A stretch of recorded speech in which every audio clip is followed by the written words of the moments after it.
That's what he asked. I think it's important for the How do we do that?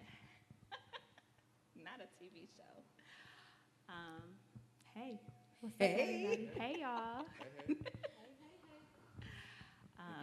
So we are here together in Aya House filming our launch of our Millionaire Spirit podcast. whoop whoop.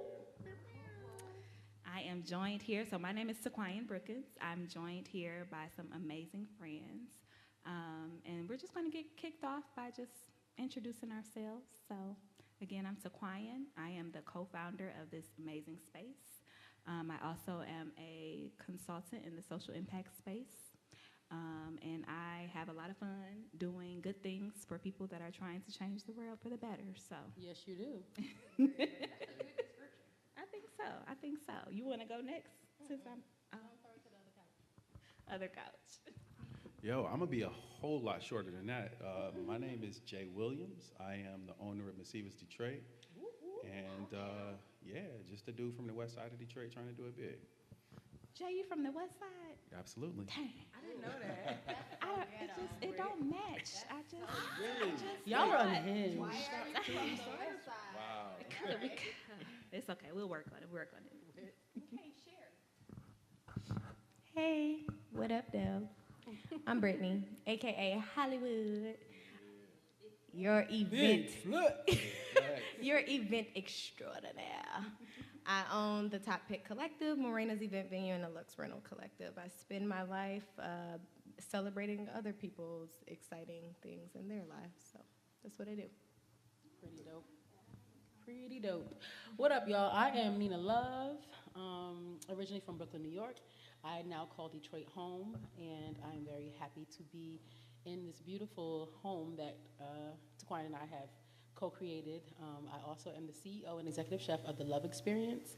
I also spend my time supporting entrepreneurs in the food and beverage space and in the hospitality space, supporting them to be better and to get tools they need to run their operations more efficiently and to take on the black glove hospitality service kind of ethos that I have curated within my own company and my brands.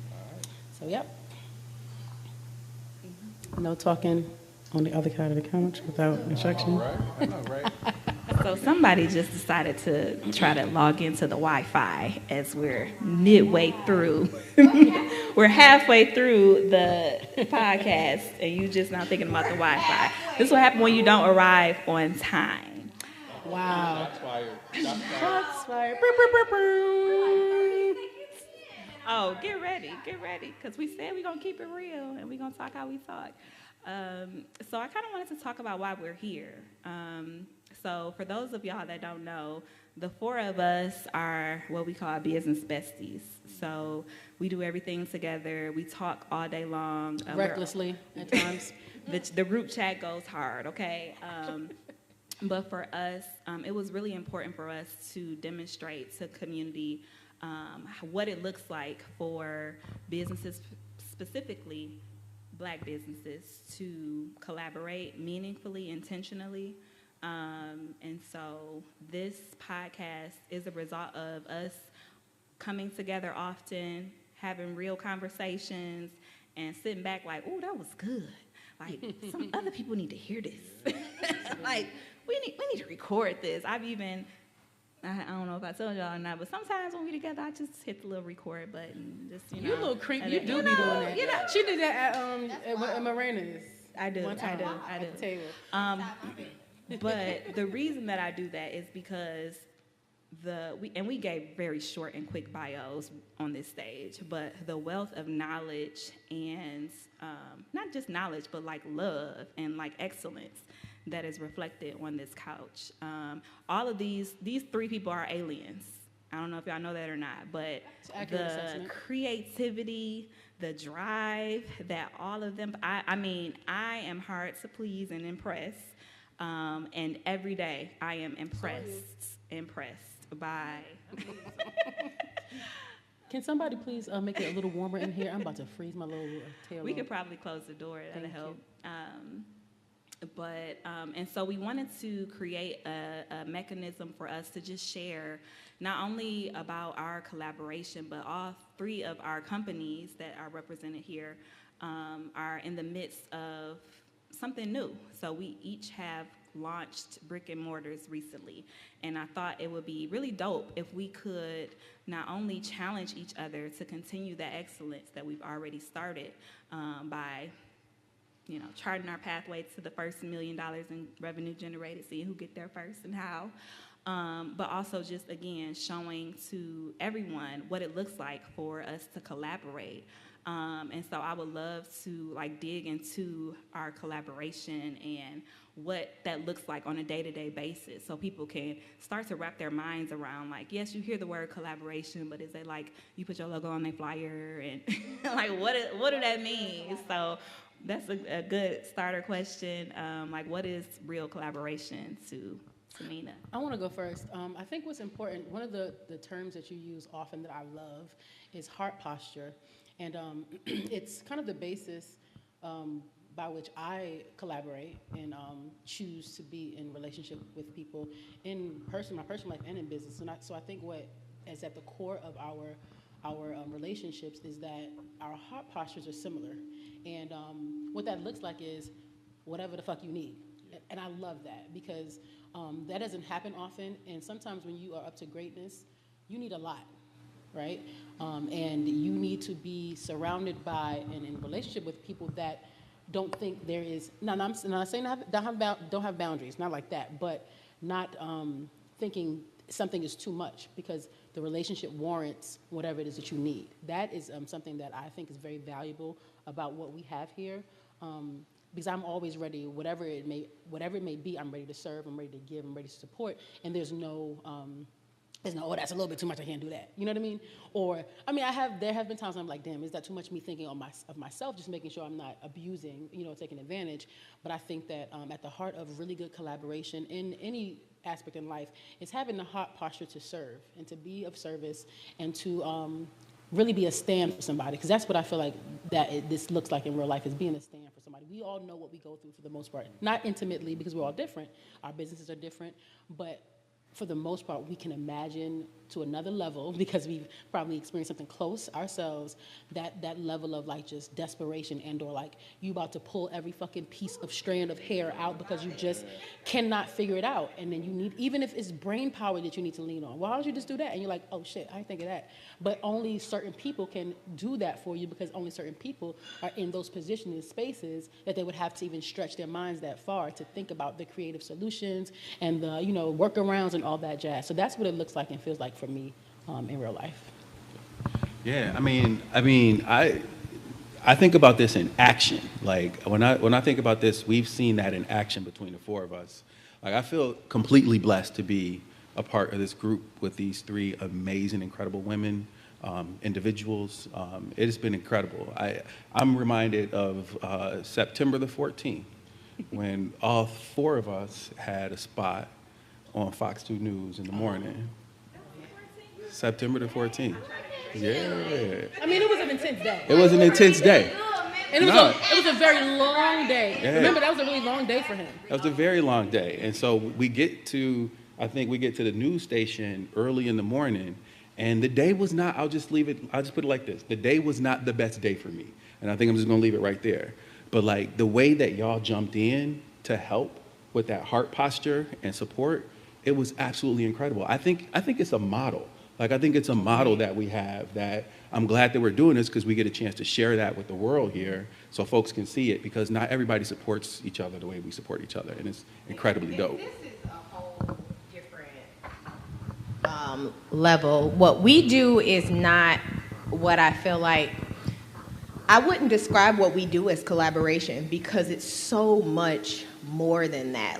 We lean into each other for emotional support, for physical support, financial support by way of in-kind stuff. Nice couch. These couches that's been on retainer for months. We keep them clean and smelling good. They do. They be looking good, because I actually feel like if they was at the warehouse, they'd probably got beat up by now. But so I think that having what we have is just beyond special. I've been an entrepreneur for almost 10 years now, and I've done collaboration, right, where you team up to move something forward in your business, right, like where there's no competition within what you're doing. We are going to link together to take this step forward, whether that be a one-time thing, a continuous thing, ongoing thing, or whatever. But what we have is so much deeper than that. I could collab with somebody and not really know what's infiltrated throughout their deep-rooted parts of their stress and strain of what's going on. Like we literally hop in a group chat like, this some bullshit. I ain't got no money. Where is the zoning at? Like these applications is piling up. I could collab with somebody and they never know my heart on that side of what's going on. So being able to lean into other business people who know what you're going through, know what you really genuinely need on so many levels, I love what we have. But yeah, being able to collaborate, even if it wasn't as unique as what we have right now, I think businesses being able to come together for the greater good of moving each other's business forward, that's something that I've always leaned into regardless. And I think that we probably all have. That's how you end up with this circle. So, that's my thought process. I think one of the things that you said is just so valuable. It's the V word, the vulnerable. That's the difference. Like, there's a certain level of vulnerability that we, and nakedness, that we allow ourselves to be in each other's presence, which is really, really beautiful. Not y'all putting it on me. Like don't act like you didn't want it anyway. I didn't. No, so plus one to everything that y'all said. I think for me, it's so important because the nature of our businesses, like if you look at it on paper, we could be viewed as competition. And I know when we were planning for September and all the things that we had planned, and I ain't gonna go into detail on camera on that, but I know a big piece around why we wanted to do it was to say, like, collaborating with people that can be viewed on paper as competition could be beneficial for your own business, but also you need people that understand your industry, your business. So collaborating with someone who paints caricatures or something, like that is not as valuable as me collaborating with someone who owns a venue space, and I can ask like, hey, who do you use for this, or how much did they charge you for this, or what do you quote somebody for that? So I think in addition to just the very the heart posture and all of that, just some very tactical reasons why it makes so much sense to view your competitors as potential collaborators. And I think we as Black people, a lot of us operate from that scarcity mindset, that survival mindset. And so being able to demonstrate collaboration in this way is also a mechanism for demonstrating abundance mindset. Yes. And so I really wanted us to talk about just having that abundance mindset in our business, despite what the bank accounts say, despite what the open invoices say and all of the things, because when it gets down to it, your mindset in this space is literally all that matters. If you can't look yourself in the mirror or go to bed at night and hype yourself up or have people around you that can do it for you, how many times we've been in that group chat like, I quit, I'm going back to work. Get somebody else to do it. Get somebody else to do it. I'm locked in my room. I don't want to come out. But just being able to lean on other people to say, I need help, and to, like you said, be vulnerable and not feel like, oh, I got to appear all buttoned up and have it together, or they're going to judge me, or I'm going to whatever X, Y, and Z. Whatever that is, throw that away. Because no matter anybody you're thinking about right now that's doing something or that's popping, I guarantee you they got a group chat or somebody they texting on the side like help. Whether it's mental, financial, whatever, we all going through it. And I think the friendship that we share, the honesty, the way that we show up for one another. Jay is the only person that know how to unlock our front door. We just leave it unlocked because we don't. We are very secure in here. But just going to show, from our chairs, our furniture, if we need staff, if we need ideas that thought work, even, is just so much value that I really hope that what we're doing and what we're creating and building from the ground up, like all of our businesses started from ideas. All of our businesses are either brand spanking new for the three of us or like new enough, because even Morena's is not 5 years old. And so I think just allowing people to view in, we got Hollywood over here that's been featured in New York Times, and the draft team, and all of the accolades that exist on the all of the accolades, and people often will look at it and be like, oh, they have it buttoned up. And so I think it's so important for us specifically to come out and say, like, no, we need help. We struggle. It's required for us to lean on one another and to have community and to not be, oh, I built it on my own, I get it on my own, because you can't not only can you not get fired, you can't get it done on your own, period. So, and if you can, it's too small. Yeah, and I think that is like a small business, maybe even just in our cultural thought bank, because I'm like, you look at what Android versus iPhone nation. iPhone was going through the time where, right, you drop your phone, it's glass, it completely shattered. Hey, yo, Samsung, can you hook us up? Oh, y'all cameras looking good. Can you throw something on ours? What? They didn't lose nothing from collaborating with who was a competitor for them. So big box businesses do it all the time. My husband works at Ford. They lean into parts that Stellantis get the same thing from this over there. They all coincide with one another when they need to GSD. They need to get shit done. And so I'm like, the whole small business thing where it's like, I got to get it on my own. I got to get it out the mud all by myself mindset. I don't know where that came from. Like, I remember doing a conversation where I was like, my biggest steps that I've ever taken in business have always been collaborative. My very first warehouse that I had was a team up with a girl here at Stage Spaces. We got a warehouse together. I grew, she kept that one, and she grew into that one, and I grew and got another one. My very first venue was a collaboration with somebody else. I teamed up with a partner. He grew and did his own thing, decided he didn't want to do it. I grew and got a bigger venue, right? Like, every single large business move I've ever made started off as a collaboration with somebody else. So, firm believer that we can go so much further leaning into one another than we ever could trying to get there solo.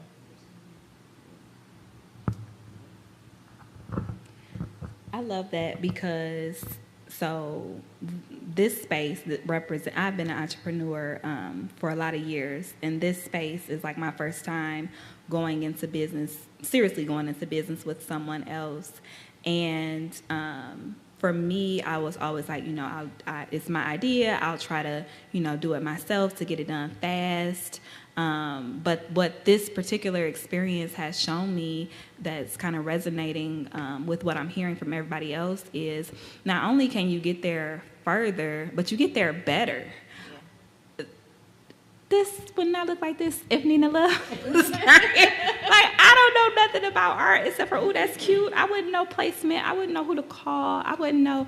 My team knows. Like, when they start asking me anything about design or what something should look like, I'm like, did you talk to Nina? Because I don't know. So just thinking about, like, not even, having that financial support or having that moral support, but literally getting things done in a high-quality way requires you to lean on other people besides yourself. And so I love that. I love that for us. I love that we have found ways to not only support each other and show up for each other, but talk about it and be vulnerable and explain to the world. I mean, there's not an event that goes by that's not sponsored by Miss Eva's and Morena's. Like, everything that we do, you're going to see that logo at the bottom because some kind of way they showing up, whether it's they, handcrafting. What you make for us for Halloween? Cantaloupe. Come on.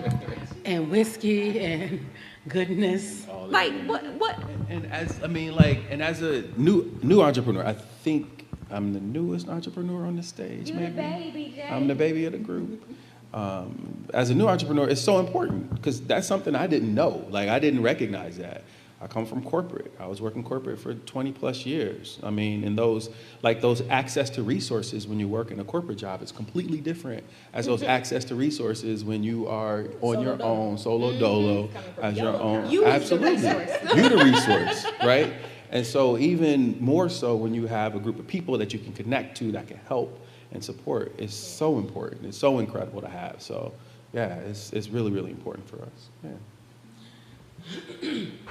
The other thing I want to say about building relationships like this in business is I always tell people, because spiritual and personal development is very, very important for me. And a lot of people think that everything is so separate, right? I'm this kind of person at work. I'm this kind of person at, in my home life. I'm this kind of person at church.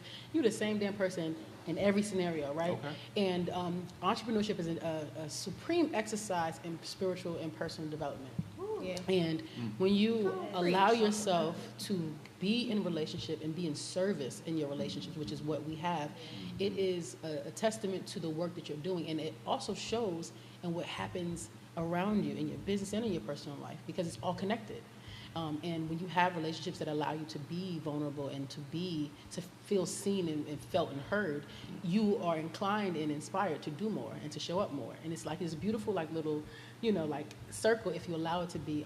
And I think that's important because it also can model how you get to be in your actual life. Like, damn, I didn't show up the way I showed up for Jay from my cousin. Let me check. Let me check. What, you know what I mean? Like, I mean that's just a microcosm of it. But I just think it's really so much opportunity if you allow it, and feeling safe and had really does help you to do the things and to be better and to want to show up. Because like you think about, damn, the last time I was really stuck, where it was like, whatever you need, I got it. So now, what does that look like for me to pay it forward? Either between us or for someone else that may need it. I love something that you said around like how this work like strengthens your faith. So I, grew up in church, went to Catholic school my whole life, was raised by spiritual parents, surrounded by spiritual friends, all of the things.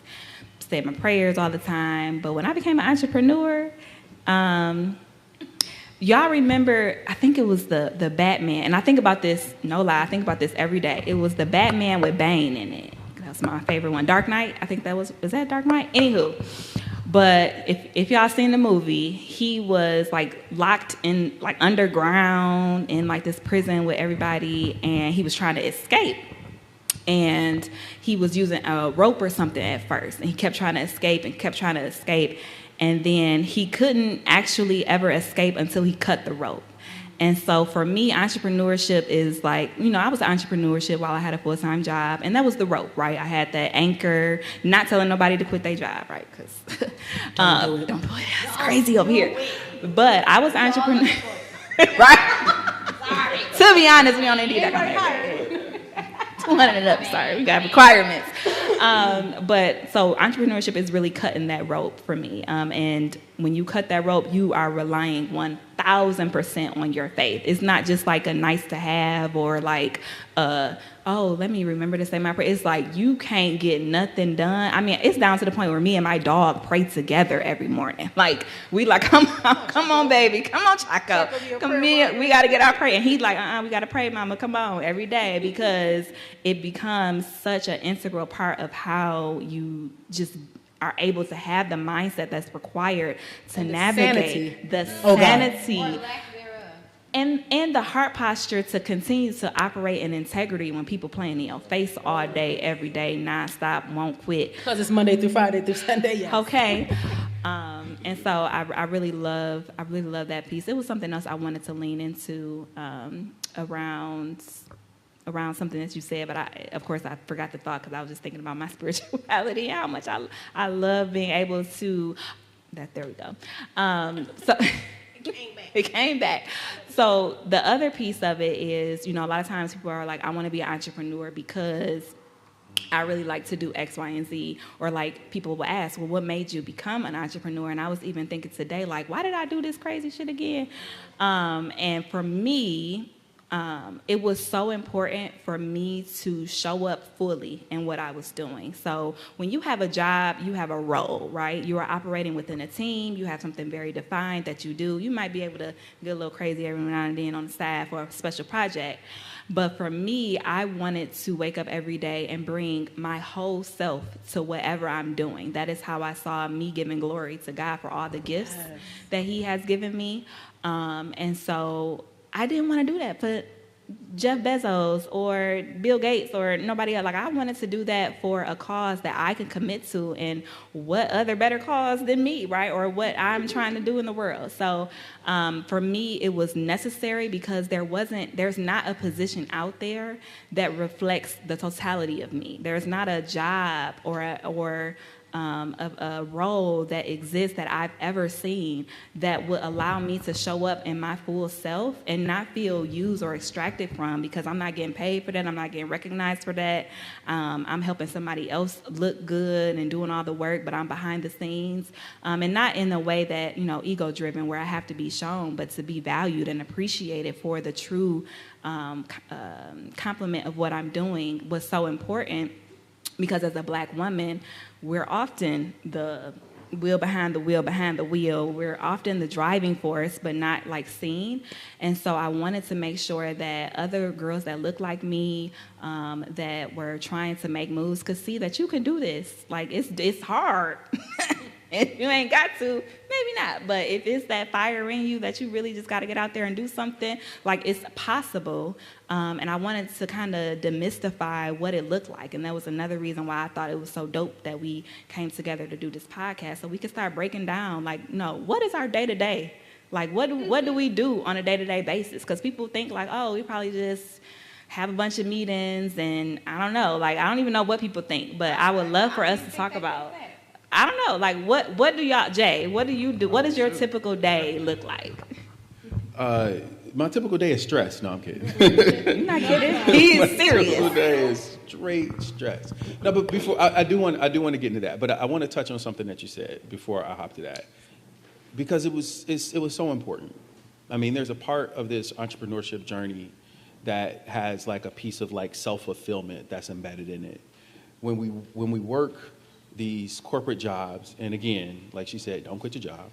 But when we work these jobs, we are just constantly attempting to find validation. Well, maybe I shouldn't say we. I was attempting to find validation for myself through how other people viewed me. And I worked hard and worked hard and worked harder, and it seemed like every time I did a good job, my only reward for doing a good job was more work. And I wasn't getting out what I was putting into it, no matter how hard I tried. And I started to feel bad about myself.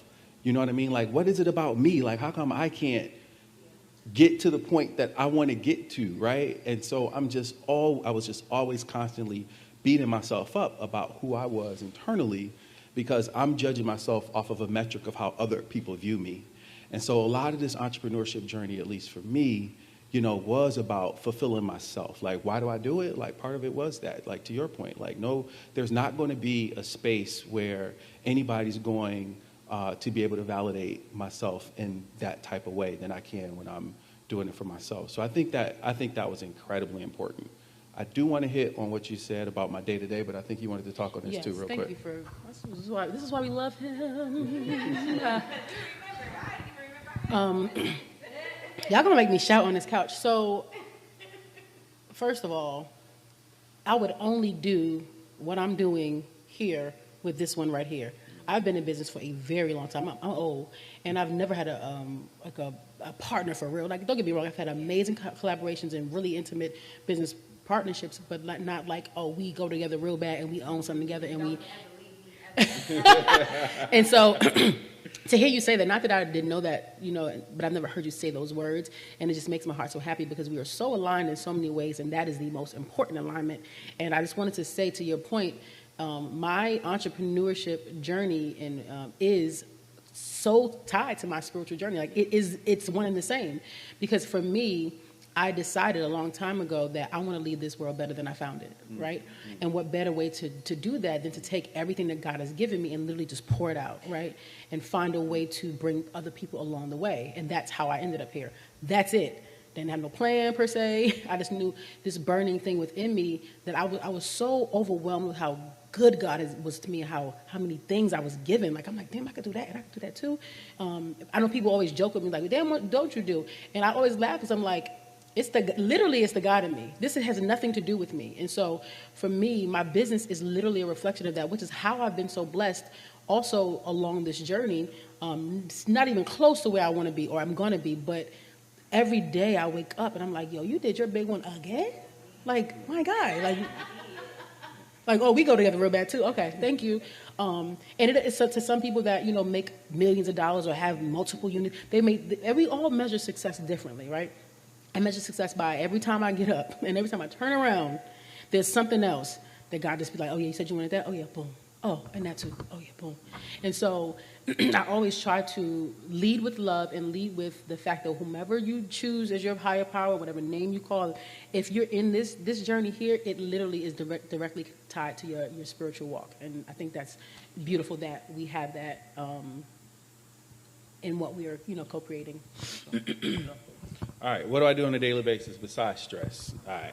Or maybe it's all a part of the same thing. Maybe it's all a part of stressing. So I'm an early stage entrepreneur. I've been an entrepreneur for less than a year. We do need to talk about our businesses and what it is that we do. So again, Miss Eva's Detroit is my business. I like to call us a luxury, underground, Harlem Renaissance inspired speakeasy. And at Miss Eva's, we have two main focuses. I should say three main focuses. One is live music. So we are attempting to reinvigorate some of Detroit's live music scene for those of us who are a particular age, who want to engage in additional forms of black music in addition to jazz and soul. I came up in the 90s and 2000s, and I love me some neo soul. I love me some melodic hip hop. I love that type of stuff. And there's not a lot of spaces for us to really engage in that.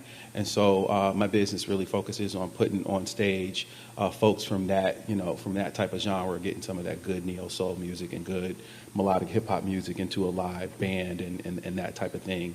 And also just honoring Detroit's musical history and heritage in that space.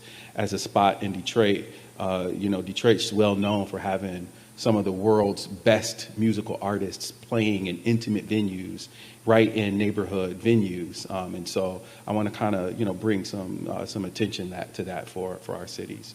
Number two is our drinks. Our drink menu is inspired by our drinks, right? Our drinks are inspired by the African diaspora and black culture. So, which is a whole nother story in and of itself. I'll just say really briefly, as I was beginning to get into this space, I was really, I shouldn't have been surprised, but I was really surprised and shocked at the amount of cocktail culture in America that has roots in the slave trade.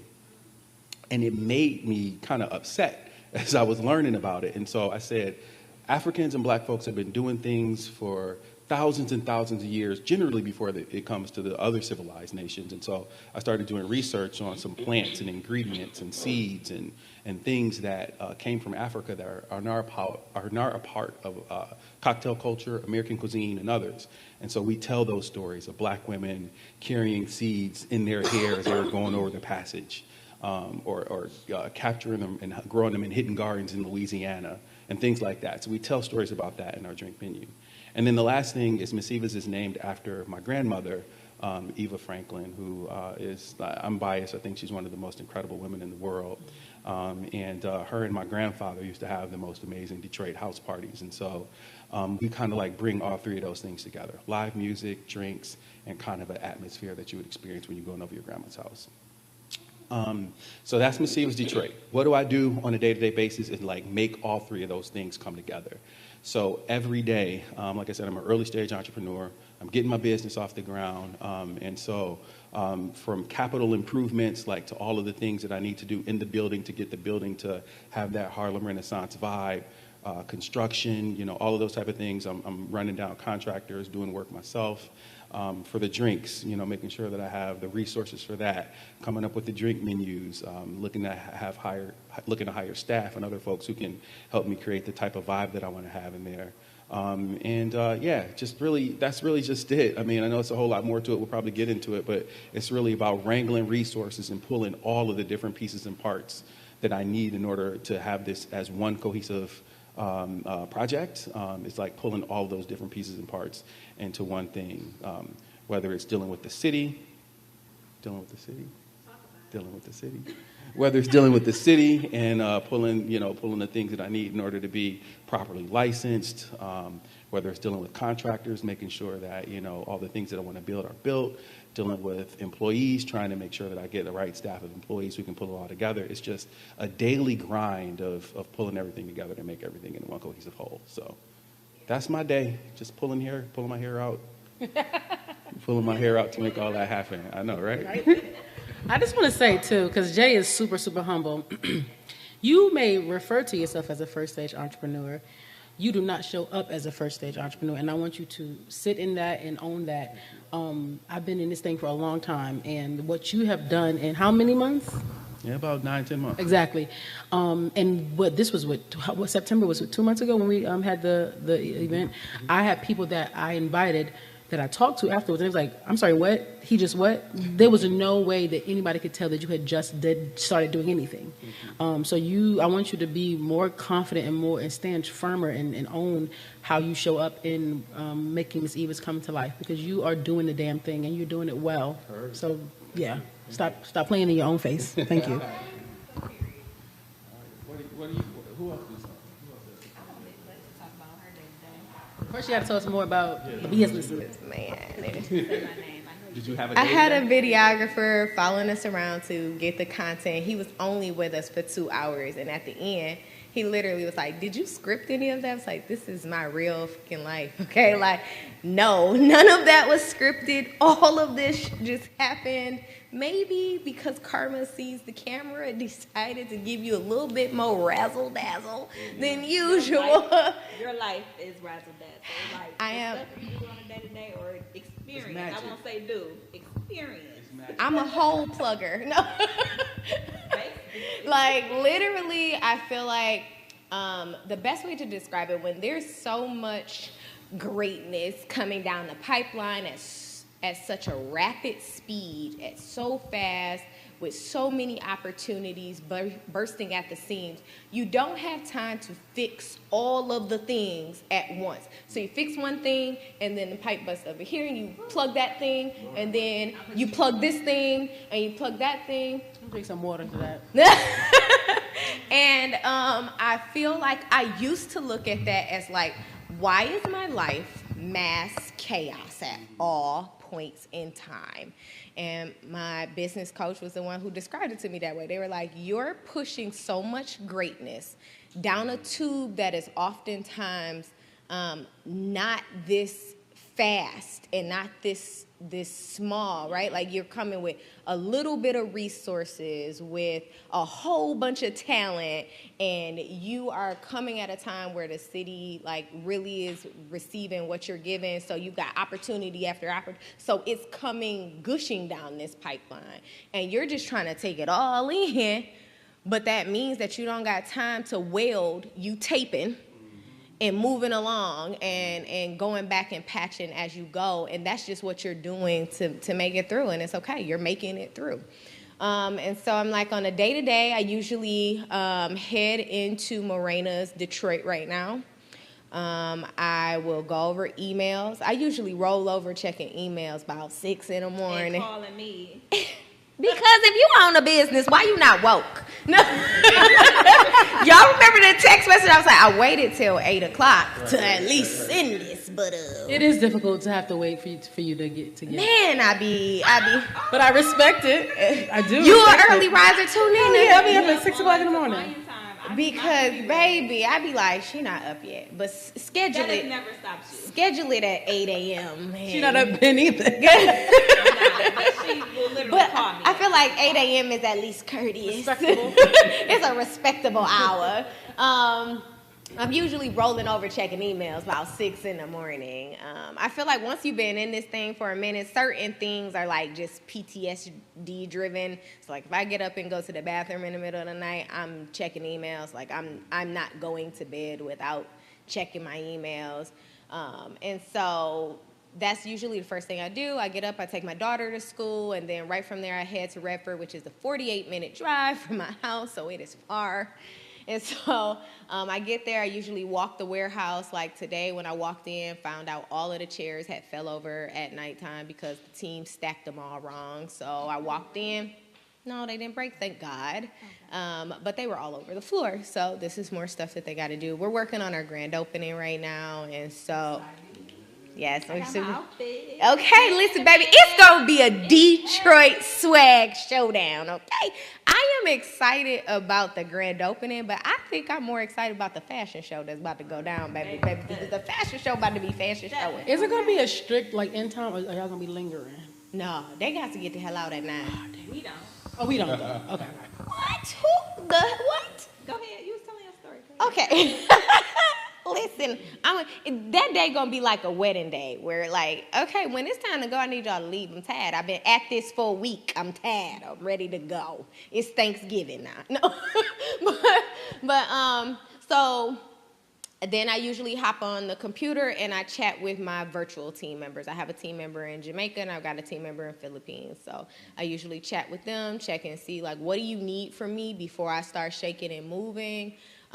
What rentals are on the schedule for this week? What needs to be transferred from our Sterling Heights warehouse? Who do I need to call in? Because I can always guarantee that there's going to be a team member who's not going to show up. I've learned to accept it. It is what it is. I've baked it into my day, like at 10 a.m., figure out who the fillers are. Like, it just is what it is. And so I'm usually doing that around like 10, 11. So all of that, and it's not even noon yet. And so then I'm usually looking at, so all of this is kind of meshed into the 3 different things, right? So you got Morena's. I'm walking into Morena's. I'm scouting the building. Usually anytime my car's in the parking lot, people come in to do tours. Like literally today, we shooting, and somebody's like, hey, I'm trying to do a party here. He like, did you know she was coming? No, sir. This is a part of my regular life. Come on, ma'am. Shoot this. Come on. No. So tell us why the people is following you with the camera. Because. Can you tell us? A little. So some producers reached out to me. We need exclusives, okay? What is it? This is just very preliminary, okay, though. Very preliminary. Some producers reached out to us about doing a possible show around us. They've been pitching it. We've been talking about it. We've been kind of going through it. But to me, the thought process is they want the belief in it before, right? Like they want the proof before to put in. So our YouTube channel already does well, but I don't post as much as I should. I don't engage with that community as much as I should, as much as they're wanting me to.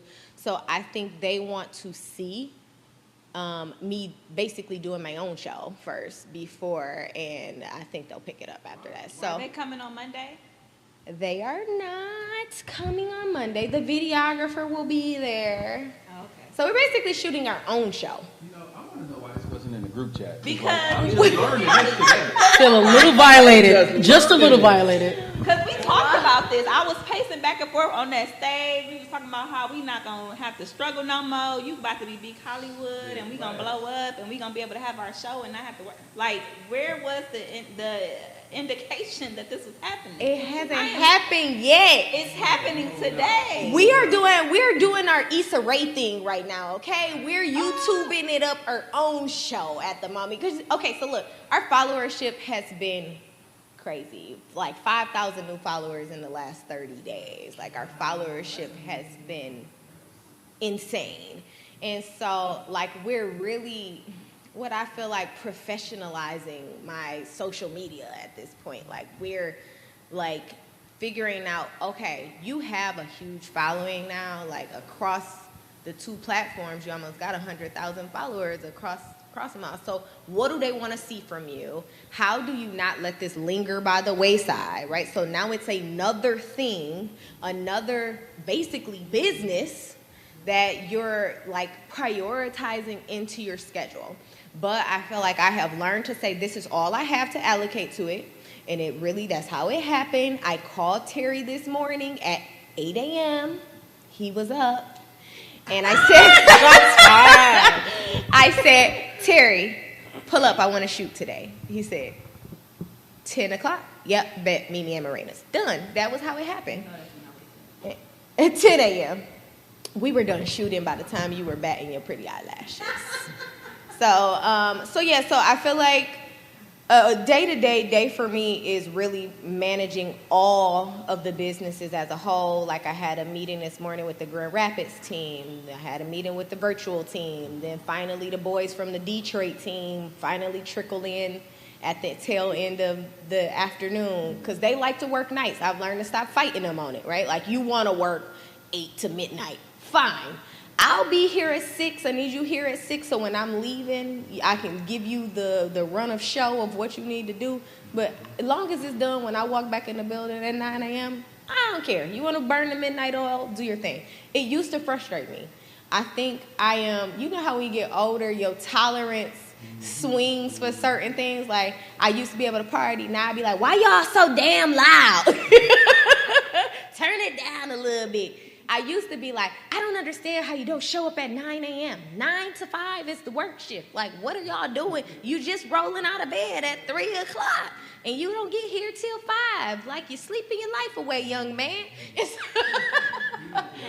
He don't care. Now I'm like, what time y'all want to come in? I don't care. As long as the rug get vacuumed, I don't care. Do what you got to do. So I think my mindset on what I'm willing to give brain space has completely shifted. But yeah, it's a lot that happens in a day-to-day. Today I had to deal with a client who wants a refund.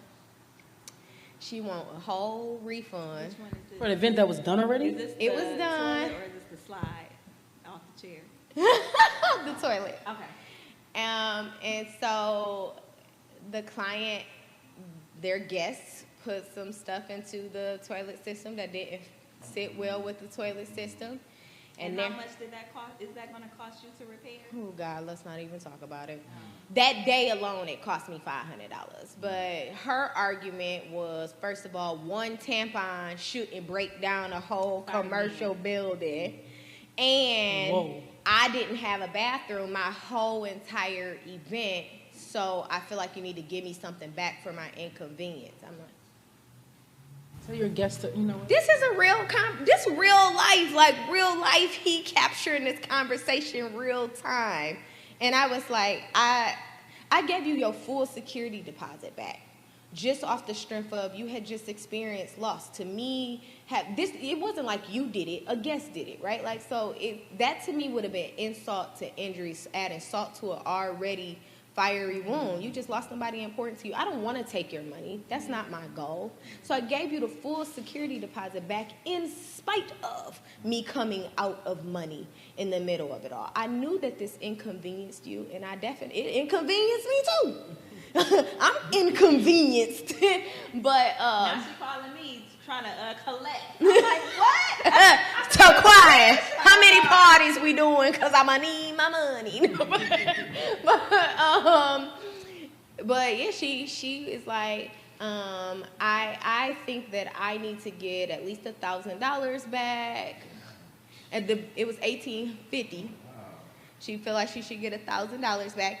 And I have learned to really converse with people on the voice of logic, which really kind of makes me come off like a bitch because I don't leave feelings into. I said, I hear you, and you came up with that amount because that's what you feel is due to you. How did you calculate that? Can you give me you broke it down per hour? And give me a formula on why you feel like business-wise, I owe you $1,000 or you're taking me to court for something your guest did that is covered in the contract.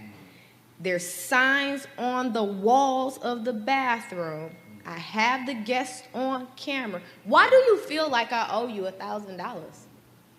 But then as a small business, our whole reputation on the line now, right? The whole livelihood of my business. My baby is only 4 months old. We having a grand opening on Monday. You threatening all kinds of buku stuff. So then small businesses feel like they backed into a corner. I gotta give you what you want, or else in the laws of public eye, now it's all this drama. I don't like drama. And your drama ain't worth $1,000. And so it just ends up being just, that was like the stress that was on my plate for today. Today. That's it for today. Sorry, y'all. That was a lot. No, it was good though. Yeah, the days be crazy. Day to day. Oh Lord. When people look at my calendar, they get anxiety. They be stressed than a motherfucker. But they're like, wait, hold on, that's your calendar? My days are crazy.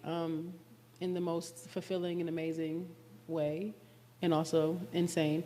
I wear a lot of hats. So currently, I am instructing a cohort that I created a curriculum for Michigan Black Business Alliance, our organization.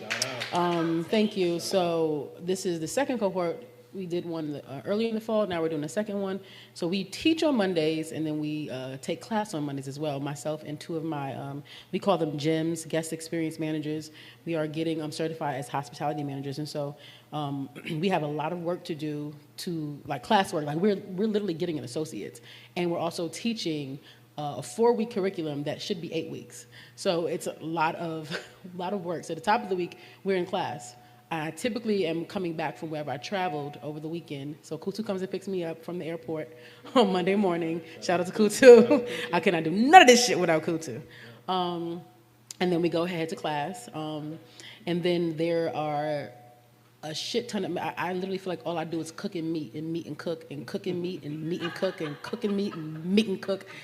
I'm just like, what? Like today, I think I had 4 meetings before noon while I was in transit to get my grooming done and get some things to finish, for food free. I mean, like, it's literally just a fucking long-ass meeting. So lots and lots of meetings, lots of strategizing and planning for all the things. Right now, I'm on a level up in that I'm overextending my physical body. I've been cooking for over 20 years, and my body is getting to the point where she's like, "Yeah, girl, this was you did a good job. You did a good job," and I'm like really figuring out how to catapult into that next space of thought leadership and of coaching and consulting and really positioning myself to be a leader in food and beverage and hospitality as opposed to a doer.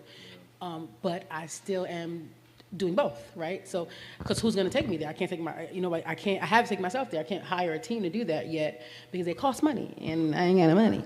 So, while forging this new path and doing the things to be there, I'm still getting called for events 2 days out because y'all are crazy. Y'all are crazy. So lots of preparing and cooking and meeting and strategizing on my own because I'm still very small, even though I think I present bigger than I am because I've been doing this for so long, and I do run a well-oiled machine, but it's a lot. And so figuring out like how to, manage it all is a daily task as well. And then making sure that Aya House and Modesty Mosa is together, making sure TeQuion has what she needs for our events, and then for what I do on the programming side, making sure all these big ideas and visions that I have, like Sunday. I'm so excited about Sunday. We have an aura awareness event going on Sunday. It's gonna be so good. We just got some spiritual readers that are coming, and I got the mobile massage sister that's gonna come, Britney. It's just gonna be so good. It's going to be really good to just especially the energy that's happening in the world, what we're going through is going to be good to just be able to come into a space that feels good and get loved on energetically and spiritually. So I'm really excited about that. But yeah, checking in, making sure the house is good, peeking at the cameras, and making sure that, the girls are good because they're amazing and they hold the house down so well. But just, making sure I'm being a good partner in all that I have going on as well, because it's like you literally have multiple babies, Thank God I don't have any babies, although I want one so bad. I'm like, where would he or she be? Like, how does this even work? I watch parents that have businesses, and I'm like, yeah, y'all are the real crazies. Because what? Like, how? what? Because that's expensive. That's just as expensive as running the business. I'm like, no, get somebody else to do it. And when it's time, it'll be time, and we'll figure it out. But yeah, and then also balancing how to be a normal human being, right? And I'm also a holistic wellness practitioner, so I preach this, wellness and self-care and prioritizing things. And so I'm like, how do you not be a fraud today? Telling these people to do all the things, and it's 8 o'clock at night and you haven't eaten yet. You know what I mean? Or you haven't, worked out in 3 months. Or, mind you, that would never happen. But my point is juggling all of the things with your aspirations, because I feel like, well, I went to Philippa Schuyler Middle School for the gifted and talented in Brooklyn. And our alma mater was, to whom much is given, much is required. And that is literally the daily life of an entrepreneur. Because most of us that are good have been given all these things, all these ideas. We just can't, all these ideas. We're like, they haunt us. And we're like, oh, you know what we could do? Shut up. I'm telling myself, shut up. Literally, you can't, and then now you have another business. What is wrong with you? I'm talking to myself, by the way, but it's a daily balancing act on how to manage your wellness, your well-being, how to show up as a friend, how to show up as a family member, how to show up as a good entrepreneur, how to be a good leader, how to get new business. Like, that's another animal in itself. How we want to grow and want to, but that's a whole department. Who is that? Oh, you two? Handled. It's just, that's why I say having that spiritual piece intact is the only way you can do it, because you literally would go crazy. Like, I look at my calendar sometimes and I want to pull every piece of my hair out, because who is doing all of this? Get somebody else to do it. But every day it's done by the grace of God, and we live to see another day. So there's so many days that go by that I'm like, how am I gonna make it through this one? And then I look back like, dang, I made it through that one too. So there's conversation around like, what does your day-to-day look like? I too am a psychopath and have multiple businesses, like a couple of the ladies sitting on these couches. And Jay, don't do it. Don't do it. Okay. Just do one, baby. Stick with one. Try to if you can, but again, crazy ideas. That part, we're gonna talk about that too. That's gonna be the next. That's for sure. The next episode is exit strategy. Don't be a glutton for punishment like us. But for me, you might have heard a couple of jokes on the stage about what time I wake up in the morning. I am not a morning person. So my whole thing is, if I'm going to be an entrepreneur, I left a really, really, really dope, amazing, good, comfy, cushiony job to come do this crazy work that I'm doing. To come to the dark side? To Why come would you to do that? the super dark side, okay? And sometimes forgetting that I'm not there no more, right? Because in that I worked for an endowment, meaning they already got the money and their whole mission is to get it out, not to generate it, kind of on the investment side. But for me, my day, the way that I kind of incorporate making sure that I'm staying true to myself and like why I got into this work, not only to support community and to show up fully for myself, but also to make sure that I'm taking care of myself is, I don't have to wake up at 7 o'clock. I don't have to use an alarm to wake up. Like, I let my body wake me up. Of course, yes, the first thing I do is check my email and read all the texts and missed calls from Big Flex and immediately call her back, because if I miss her call, anywho. You might not get another chance to talk to her. She could never. So because I have multiple businesses, so I have a consulting practice that pays my bills, most of them. And I also have a cleaning company that I co-own with Nakia, who's here and a member of iHouse, and also have my own nonprofit organization. Not my own, that sounds really weird to say, but I founded a nonprofit organization that I could not do without the help of all the amazing board members and volunteers. And in addition to having iHouse and Motor City Mimosa. And so for me, it's about finding balance through, first of all, being true to myself. I know I'm not a morning person. I'm not going to force myself to be a morning person. I'm not going to allow my clients to expect me to become a morning person. Every single client that I have, they know you can try to email TeQuion before 10 o'clock, but if you call her, she's not going to answer. Now, after 10 o'clock, I'm all yours. I make myself available in all the ways. I get voice notes, texts, chats, emails, phone calls, pop-ups, whatever the case, but you're not going to call me before I'm ready to be awake.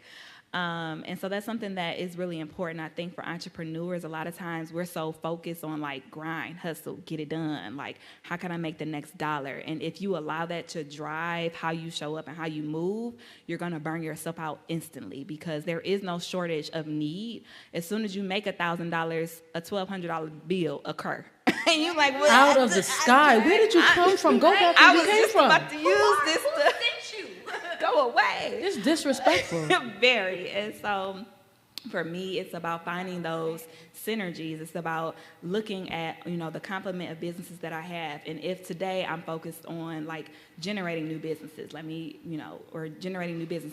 create some proposals, send them out for multiple businesses. Or if I have to, create some email campaigns, let me do it for every business, right? So there's a lot of similarities, even though all of the businesses that I have are very different. They complement each other, and that helps, but every business kind of needs the same core functions. So my day-to-day looks like putting out fires. Every day looks different. There is no consistency in this crazy wild You literally West. are Olivia Pope. But Olivia Pope, anywho, I'm not going to say that on camera. But I think that you can't. Okay, I'm not going to repeat that because I was about to. Man, what? You can do whatever you want because I love you.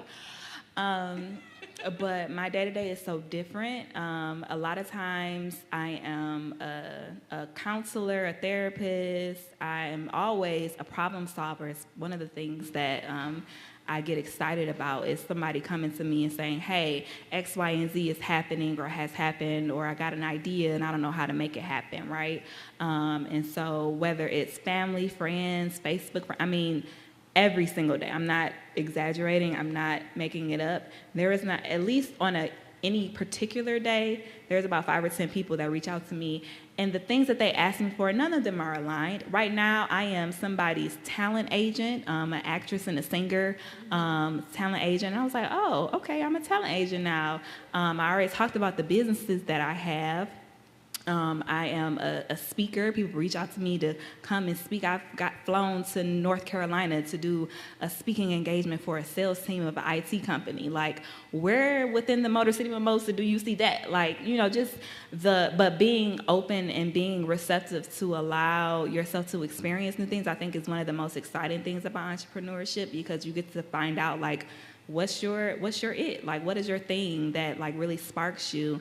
And I'm really excited. Nina and I are taking some time in January to kind of go on a little retreat. Hopefully we can stick to it. If our clients are watching this, please let us stick to it. Leave us alone. I ain't gonna say that. Pay us and then leave us alone. For the time that we need to go away. Submit the payment and then leave us alone. But for me, it's always about like that constant equilibrium check to say, like, okay, what am I doing? Is this what I really want to do? Am I fulfilling my mission, right? Am I meeting the goals that I have? If not, what can I change? What can I tweak to make it that way? And so, again, my day-to-day is anything from, today alone, I do anything from strategizing what we're going to say on this podcast, to designing graphics, to sending or giving a pep speech to some youth, to writing rap lyrics to a song that a recording artist gonna do, to creating bingo games for people's grand openings, to curating guest lists, to being a PR consultant. I mean, there is no shortage of ways that my talents and gifts are used on a day-to-day basis. And while it is so fulfilling, Big Flex said, do y'all know that surname, Big Flex, if I call her that? We've been saying that. Big Flex, she made a status the other day. It's like, we are all living life, like, to the fullest, like burning every flame. What you know what I'm trying to say? It was something you said about, like, we are all living life. it was something you said and you don't remember, but when you were speaking to the fact that we all are kind of just operating and burning every flame within us. We're operating on full. We're living life on full. We're doing all the things. We are managing grief. We are managing financial stresses. We are trying to grow businesses and generate ideas. We're trying to show up for family. We're trying to show up for self. We're trying to do all these things all at once every day and just really living life on full. And sometimes, being able to sit back with some people that get it and be like, y'all, I'm tired and I don't want to do this, and I want to drink, and and I would do that. But to have the benefit of having people that get it around you and that can say, yes, go take a break, but tomorrow get your ass up because what you're doing is excellent, is needed, is filling a void, is helping somebody, is inspiring somebody. And so, I really love that, not only about us, but I think about why we started Aya House. I am a consultant and I work with a lot of leaders who are trying to do big things in the world and really make impact and solve some injustices. And I just witnessed how the toll that it takes on their body, on their mental well-being, physical well-being, financial well-being. And for me, I'm like, what can I do with the gifts that I have and the resources that I have, which are abundant in all the ways, even beyond what a bank account can do, but just knowing that I can make a phone call or a text and it goes somewhere, right? I can just say, hey, can you do this? And it happens. What can I do with that kind of power? How can I yield that to allow the people that are trying to do some really beautiful and dope things in our community to allow them to get the support that they need, to allow them to get the help and the rest that they need? So I absolutely love Aya House because Aya House is not just for excellent. Me and Nina made this because we need Aya House. Literally almost every day we saying that. I can't wait until we fully out. Right now we're, temporary through the end of the year and hopefully, get some stuff situated to be permanent.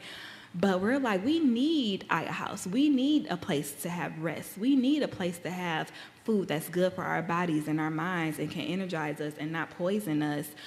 We need that community of people that are compassionate and loving and warm. We need that safe space. And so not only is it a love letter to community, but this is for us too. And that's how we were able to, people how were you able to do this so fast? Or how were you able to curate this? We looked within and we said, what are we missing? What do we need in order to show up more fully and to be able to tackle all the things that we tackle? And so I love that for us. I feel I have some assignments for all of us, and I don't know if everybody has. I don't know if everybody did their assignments. We'll wrap it up with our question. Is that because you want to ask No, you asked what the assignment was. You know what?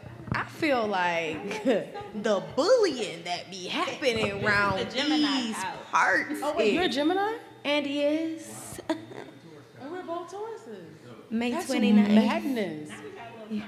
All of our birthdays are literally in the same little Ooh, cluster. who we doing a party? We should, 2025. Ew. That would be so lit. I love that. Let's do that. That would be an insane party.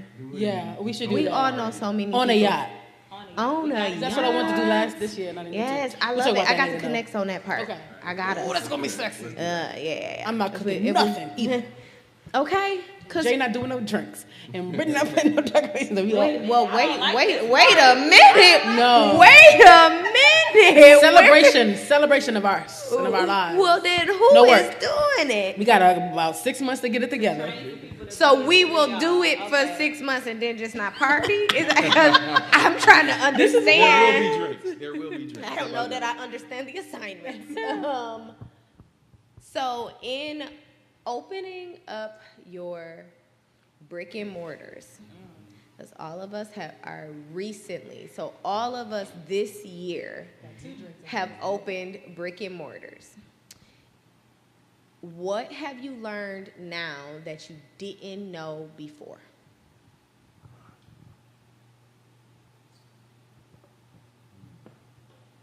I can start. I'll I'll start. And I talked about this a little bit before.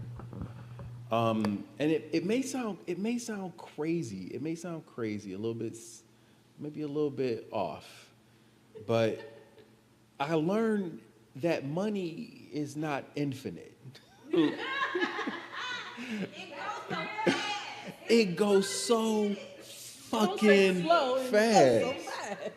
So again, because I worked corporate for over 20-something years for a large organization with deep pockets, and money was like never an issue. And I was really, really organized with the way I estimated my budget, the way I created my budget, the way I made sure that we had a financial forecast to ensure that the money was going to be timed in the right space. And then I had metrics set up for making sure that everything was happening according to plan. Like all of those things existed. I replicated that same fucking thing as an entrepreneur, and all my money was gone. Ain't no money. Ain't no money. You ain't replicate the bank account, Jay. No. You missed the key part of the formula, Jay. Yo, money is not infinite, and it's all on you. Yeah. There's like nobody else, right? I mean, now there are some folks who are supportive. Can we talk about the folks we got in the audience? We got in the audience? We got Namaj from Prosper Us. Yes. Shout out to Namaj. Superstar. Prosper Us was a huge support for me. I got a Prosper Us loan. For some of the entrepreneurs who may be listening to this, hit up Prosper Us. They are an incredible, amazing organization that provides a lot of access to affordable capital for startup entrepreneurs, long-term entrepreneurs. I mean, it's a great organization. So shout out to Namaj. Much love to him and to that organization. And so there are some folks who are there to help, but still, like it's on you. The money's not infinite, and you have to be a prudent executor of how you run your money. Before you go to the next thing, I feel like me and Troy, where we have like these what we call hot tub conversations with the Hoskins, right? We get up in the morning, we drink our coffee. Oh my God, it could totally be its own podcast. Yeah, we got a hot tub. We had coffee in the morning. That's really the only time I see him, actually. Is he worked third shift, so when he's coming in, I'm leaving out. So every once in a while, I do a delayed morning, and we'll do the hot tub conversations. And we just had one, and man, they be so, like, we just dump all of the things. And so I was like, you know what makes me laugh is that, and I'm like, I only could say this to you because we're friends. I'm like, so you crying about our mortgage being $2,500, and like, I don't understand why the insurance keep going up and why this keep on going up. And I'm looking at how I'm moving money like fucking Griselda Blanca. I'm like, I'm moving 30 bands in a day. And I'm like, I'm trying to figure out how I can fraudulate myself. How can I steal from myself? Because how my husband can't pay the $2,500 mortgage, but you dropping bands on bands on bands. Can't keep none of it. I don't understand. Disrespectful. Like the money is like coming through like water. I was telling my team legit, like I had to spend $6,000 to get the plumbing stuff done. I got a $12,000 bill for Grand Rapids and then a $10,000 bill. I'm like, this is a $30,000 day, a $30,000 day. But your husband talk about a $2,500 mortgage. So your real life is over here flailing, but you moving weight like Big Meech over here. Like it's mind-blowing to like manage that kind of money but also still be in a financial deficit in some place. It's crazy to me. It's the stuff that insanity is made of, literally. I'm glad that we have integrity because Okay, because baby, I've been like, let me slip a little to the side. We don't have it. I think, so that's real because a lot of people, they get into entrepreneurship like, ooh, I want to make money. I don't want to have no bosses. I want to be my own boss.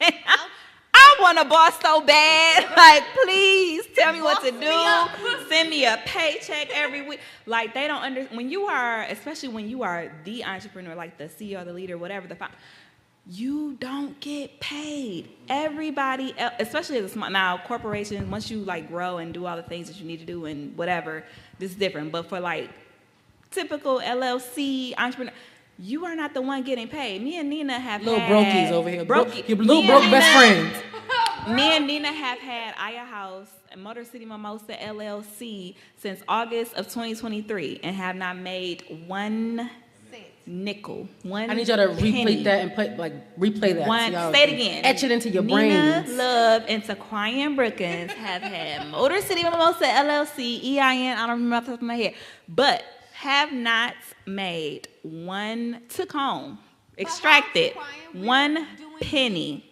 We're doing big deals. We have won a $20,000 grant from Black Tech Saturdays. Thank y'all. We have won a $40,000 grant from Motor City Match. Thank y'all. We have won $5,000 from. We've generated revenue. We're doing all the things, but we don't make no money. Like, this is not even within our businesses that pays our bills per se. The bulk of the money that comes in is to pay the bills, like to get to pay other people, to help other people. So I think people misunderstand that when you are the boss or the leader or whatever, you're the last to eat. You're not going to be the one getting checked up on. You can have grievances. Ain't nobody going to ask you, well, how are you feeling today? What can I do to make your day better? Like, so it is so important to have people around you, because when you are the boss, and I hear this a lot, that it's lonely at the top or whatever. I don't necessarily consider this the top, but we'll talk about that another day. But loneliness stemming from the fact that when it comes down to it, it's on your back. It's not on anyone else. You have to make it happen. You have to be the one to sacrifice. I just paid my admin, who I could not live without. Shout out to the bees. Shout out to the beast, Claudine, over there in the Philippines, baby. When I say that lady keep me together, and it's not a thing I asked that lady to do, and she don't do it quick before I even done typing. She really run the business, and can't nobody have her. Okay, she's mine. Okay, thank you. No, I'm not sharing. So possessive. I'm not Jesus. sharing. I am, and is. But when it came down to it, I'm like, okay, I could either pay her, I could pay my other bills, or I could pay my mortgage.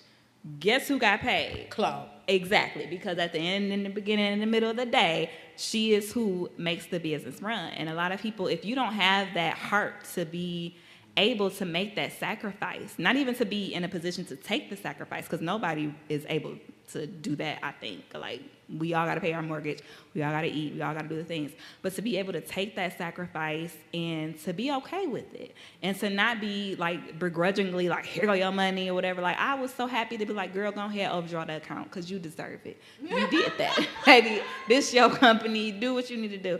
So when I hear people, because I'm a consultant, and a lot of people reach out to me when they're trying to start a business, and I really like dig into like, why do you want to start this nonprofit, or why do you want to start this business? Have you looked to your left and your right to see who else is doing it? You think you're the only one that had that idea. Okay, let's talk about it. Let's break that down. But it is the mindset piece, the spirit, the posture that you have to have in order to The discipline. sustain the People discipline. are allergic to discipline. They don't know nothing about that D word. Oh, that's a t-shirt. That's a t-shirt right there, being allergic to discipline.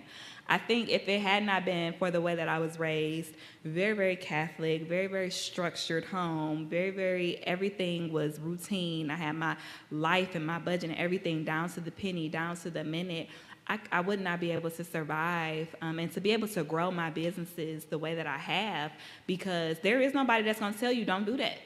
When you the boss, you could literally, you can do You whatever, can have whatever you want. you like. You can do it. I mean, that makes a big difference. I think people think skill set is what makes a business owner, and that is such a minuscule part of what you can know how to cook. You can know how to make a drink. You can know how to make a budget. You can know how to sing. You can know how to decorate a party. But if you don't know time management, you don't know sacrifice, you don't know people, you don't know customer service, you don't know how to build a website, you don't know who to call to do this thing, you don't know where to get no money from, you don't know how to make the engine roar, you will not be successful in business. Your skill set alone is never, ever gonna be enough. Like, at bare minimum, you gotta at least know how to put it in the hands of the people who know how to make the engine run. So, like, you might have a skill, but I know I can call TeQuion and she will do all of the things. You gotta at least have enough mindset to know that you gotta do that. And there's so many people tell me, like, I could never, ever, ever sacrifice the way that you do. Like, you are, like, somebody give me 10 grand and I don't have 10 grand already. A normal, regular person is like, what bills can I pay? What can I put this in my account to save for? And maybe for a future rainy day, I'm like, how can I flip this shit and make it 20? Literally. Be feeling like a whole drug dealer. Can I flip this brick right quick? Listen. I really feel like entrepreneurs are like legal drug dealers. We literally. We are. We be out here moving and shaking and making things happen, like, in ways that you really can't describe. You really can't even sometimes. It's literally magic. It is. It legit is. Like, sometimes I look back and I am in awe of, like, and I feel like we don't get moments like that enough. Sometimes I do look back and be like, damn, B, like, when I made that video, that was an aha moment for me. Like, girl, it's been 90 days. You've been out here ragging on yourself like you have been working on this project for years. And it's just, like, it's been 90 days since, and you booking weddings in 2026. Like, relax. Relax, Not Chief. too much on yourself. Okay? Relax, Chief. Like, Comate, it's gonna be okay, mama. Like, relax. But It's like the more we get, though, the higher we raise the bar for ourselves. yes, and it's like, when is it enough? Like, when do we say, all right, you doing good, sis, coast. And I'm like, I think that, like you said, to whom much is given, much is expected. And I'm like, I feel like once I hit a level where I actually fully plan on coasting, I'd be like, all right, I ain't doing shit else. Then a producer called me, be like, hey, yo, you want to shoot a show? And I'm like, well, shit. Yeah. And so it'd be like, the more you're moving in your excellence and you're moving in your space, there's never, I told my husband literally at this hot tub conversation, I was like, I literally have to be okay with the spigots never going to turn off until I want it to be off. Until I say, all right, I'm good. Like, this is it for me. It's because the more I go forward, the more people gonna be like, oh yeah, give me some of that too. Like, I want in on it. Yeah, so the spigot will only turn into a fire hydrant at some point, you know? And that you have to be okay with that level of greatness. You're creating a legacy that is going to far extend past your own lifeline. And you gotta be okay with that if you're going to be the trailblazer. I want to just say something. One of my last employer, I remember I used to have an amazing cushiony job that paid me every 2 weeks, auto pay. Come back. I'm back. But one of the things, I remember one of the performance reviews I had, so I've always been ambitious and like, ooh, I can do this and I can do that. And I remember going to one of my performance reviews, and she was like, this plan looks great, of course, as always, but where is the slack? Like, you don't leave any room for rest. You don't leave any room for if you want to take a break. Every single month, every single week is programmed to, like, achieve a goal, achieve a goal, achieve a goal. And I think about that even now in entrepreneurship, but not from the concept of rest, unfortunately, but more so for the concept of being able to allow the unexpected. Like, on a given day, the amount of stuff that comes to me that's like, what? Like, what? How, I wasn't planning for that. I already had my week. Every day we getting a call to be on a to be on a show or to be in a documentary or to be like the opportunities are so abundant when you're good at what you do. And so I just want to make sure that people think about that as well. Like, yes, have goals, write it down, make a plan, but also be flexible and be able to be responsive to what happens naturally. But I wanted to, before we close out, I wanted to talk about the millionaire part of Millionaire Spirits, because we've been talking about the spirits part and the mindset and the heart posture and all of that, which is so important. We got our spirits up here, our little cocktail beverages, courtesy of the Love Experience. Yeah, I'm a little empty over here. Here you go. You can have yours. But one of the things, because we all have these babies that we just started this year, a couple months ago, I thought that it would be really cool if we kind of challenged ourselves, had a little friendly competition to see which business could get to $1 million in revenue first.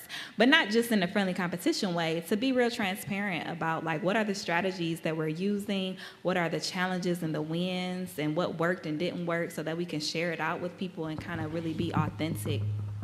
So I want to toss that out there. Like, I know that for Motor City Mimosa, our business model is based on being diverse, right? So yes, we can generate revenue from booking the space out if people just want to book the space. We have a membership model, so we can generate revenue that way.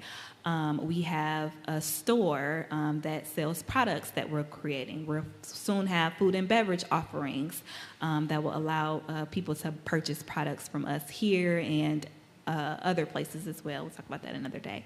We'll have opportunities for folks to do consignment stuff with us in our Bespoke Noir shop.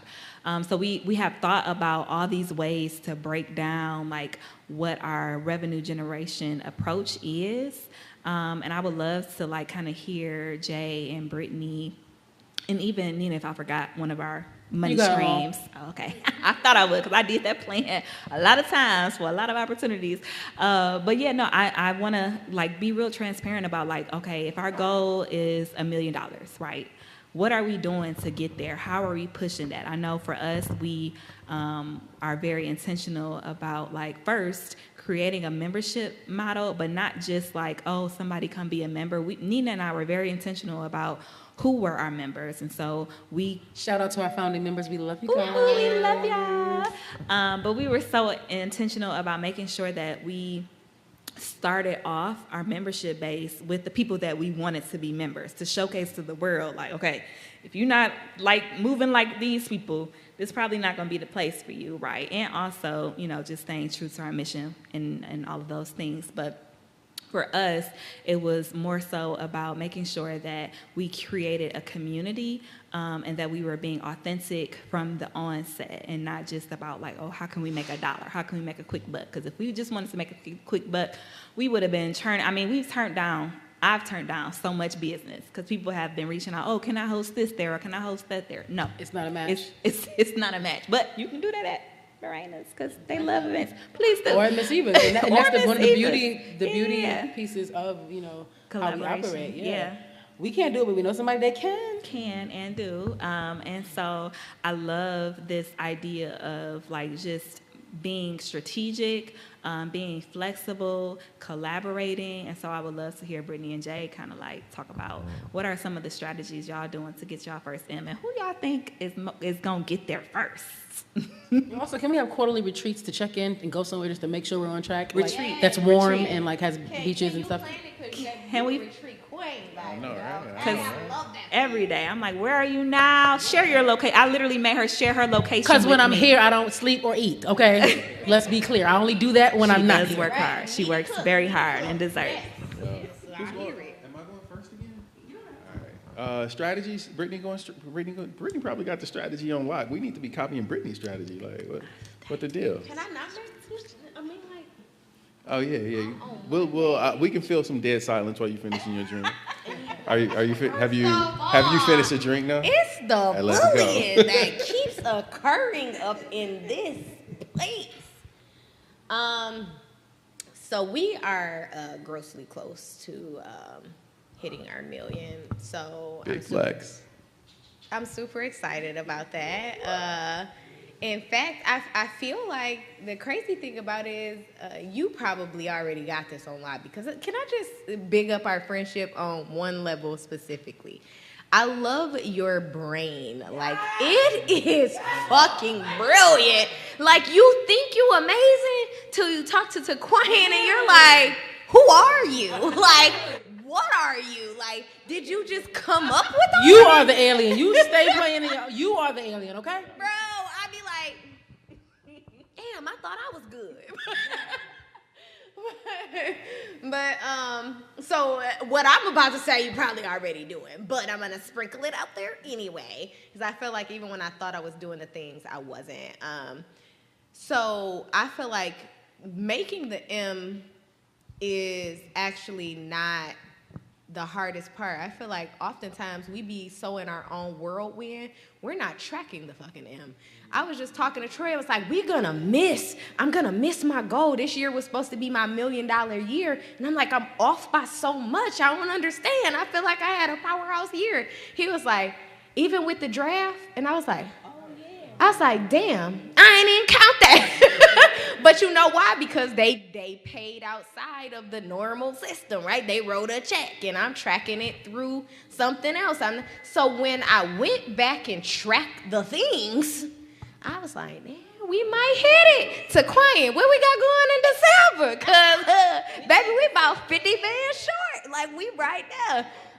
But I'm like, which actually made me think, like, how many times have you been close to your dreams, but you chasing, you ain't even paying attention to the fact that you hitting the dream. You steady striving for it, and you pass the goal line 3 times because you steady looking this way, and you don't pause long enough to celebrate that you are making the wins. And so I'm like counting it and tracking. I'm like software driven stuff that and check. I have PTSD around numbers, so I actually just don't even look at them. I'd be like, I'm scared to see how much I'm bleeding, so I don't want to see it. So I will genuinely not let you. Namaj, he was like, can you? No, he know, because he was like, did the deposit come in? I was like, I don't know. I don't look. I be scared, because if it came in, it's gone already. That's what I can tell you. I don't know. He like, it's just so much money. You don't even know if the deposit came. I was like,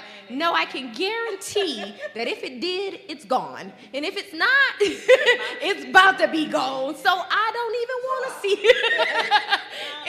it. And so getting real comfortable with watching the numbers, right? So like if you say that you want to hit 1 million, okay, well, how much is that per month? Yes. How much is that per week?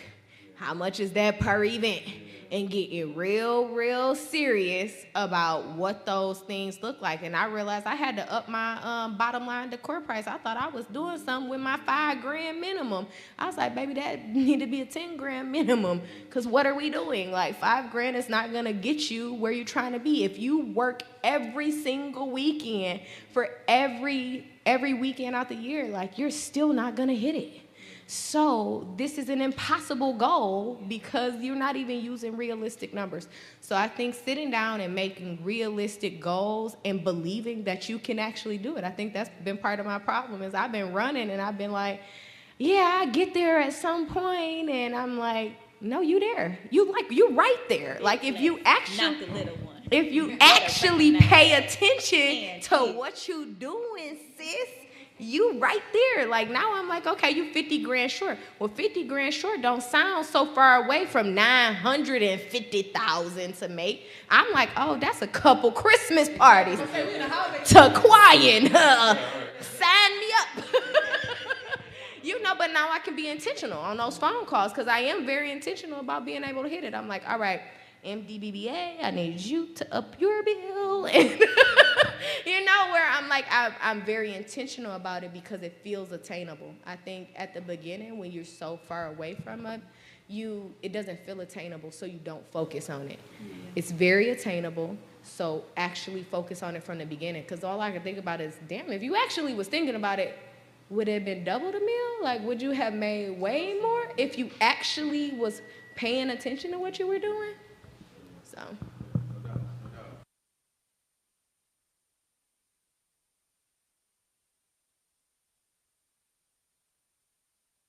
I'm starting off, right? So I'm just getting started. So my strategy is really, really heavy on marketing, right? I need to get people in the door. Yes. I need to get people in the door. If you are so inclined to check us out, please go ahead. Getting people in the door. Somebody texted me. I didn't want to say nothing because we were recording, but somebody texted me 30 minutes ago asking about Miss Egypt. Somebody that had been to your event that we did. Yeah. Someone said, "Hey, what was the name of that speakeasy?" I just want you doing a Let's great do it. job. Let's get them in the door. Let's get them in the door. Good job. You doing a good job. So we have, I mean, speaking of which, we have an incredible, okay. I do have a hard time with this. I do have a hard time with this. Talk your Like, shit, okay? being humble, like, you know, speaking my shit, but like, we have an incredible lineup playing at Masiva's that I don't know has existed in Detroit for decades. We have some of Detroit's most incredible R&B, hip hop performers who are doing things on a worldwide stage performing right here at Masiva's. We got 4 artists who are going to be playing within the next 6 weeks. Do you want to tell them the lineup? I'll tell them line up in a second, but we got four acts who are Grammy considered acts from Detroit playing at Masiva's. So next Friday, we have Charity, who's a Grammy considered artist. She's incredible. Yeah, she was a Grammy considered artist, and she's gonna be playing next Friday with the Clouds Band, which is an incredible treat for folks who are familiar with the Clouds and Charity. It's an incredible treat. So we got them coming. We got Isis Camille coming on December 67. We have Mahogany Jones doing a live recording at Masiva's. She's recording her album live at Masiva's on December the 20th. She's another Grammy considered artist. Jessica Caramore, Detroit's poet laureate, is going to be performing at Masiva's, another Grammy considered artist on December 21st. Angela Davis, folks who may be familiar with her, she does a lot of the national anthem and other things like that at the Tigers games, Lion games, Piston games. Renetta Davis, Detroit's queen of blues. I mean, she brings the house down every time she performs. She's going to be performing at Masiva's on December the 14th. We have another Grammy considered artist on December 28th, Brandon Williams. He's a jazz artist. It's going to be dope. It's going to be incredible. Please go to @Masiva's Detroit on Insta, find us, follow us, and get some tickets. Yo, it's No, I can give you some dates. Oh, Go to the. And so the first thing we're gonna do is try to fill the spot. Like, we need people to understand that these spots that exist in Detroit are for Detroiters, by Detroiters, in our neighborhoods. Downtown is popping, and I love it. I think downtown is great, but Detroit has been well known for its entire history for having these incredible neighborhood-based venues where people didn't have to travel. You know, they could walk to these places and see some of Detroit's most incredible artists right in the neighborhood venue. And we're trying to bring that back. So that's strategy 1, is like putting something dope that has not been seen before in the D in one spot. So hopefully folks get excited about that. And then strategy 2 is all about measurement and metrics. Like I'm a big fan of that, like having mechanisms that understand whether or not you are hitting or missing the target. Like, so I don't have to think about it. I think Britney said it, like, in order to get to $1 million, I need this much this month, I need this much this week, I need this much this day. I should know on a daily basis, on a weekly basis, on a monthly basis, whether or not I am hitting my target.